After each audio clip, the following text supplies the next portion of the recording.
നമ്മുടെ കടയുടെ മുമ്പിൽ പട്ടിയെത്തിരുന്ന ആ കച്ചവടക്കാരെ കൂടി വന്നത് മറവ് ചെയ്യാനായിട്ട് ശ്രമിക്കാത്ത എന്താ?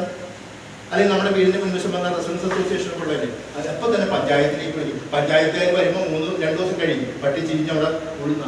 അപ്പൊ ഇങ്ങനെയൊക്കെയുള്ള ഒരു അവസ്ഥയൊക്കെ നമ്മൾ മാറ്റിയിട്ടുണ്ട് നമ്മളെല്ലാവരും. പിന്നെ നമുക്കറിയാലോ, വസൂരി വന്ന് അന്നൊക്കെ ആരും വസൂരി വന്ന ആരുടെ അടുത്തേക്ക് ചെല്ലില്ലല്ലോ. ചേട്ടൻ ഒരു വസൂരിക്കാരൻ മരിച്ചെന്ന് പറഞ്ഞുകൊണ്ട് എല്ലാവരും കൂടി കുടിച്ചിടാൻ വേണ്ടി പായൽ കെട്ടി പൊതിച്ച് ഇന്നത്തെ കാലം ഡോക്ടറെ അടുത്തേക്ക് എല്ലാം പറ്റില്ല. കാരണം അന്ന് മരുന്ന് കണ്ടുപിടിച്ചിട്ടില്ല. ഡോക്ടർക്കും വസൂരി വരില്ലേ, ഫാദർ ഡാമിനൊക്കെ വന്ന പോലെ. അപ്പൊ ഡോക്ടർക്ക് വരുമെന്ന് കഴിച്ചിട്ട് ഡോക്ടർ പോകില്ല. അപ്പൊ ഡോക്ടർമാർ അകന്ന് നിന്നുകൊണ്ടാണ് വിധി എഴുതിയത്, മരിച്ചു. കാരണം തൊടാൻ പറ്റില്ല.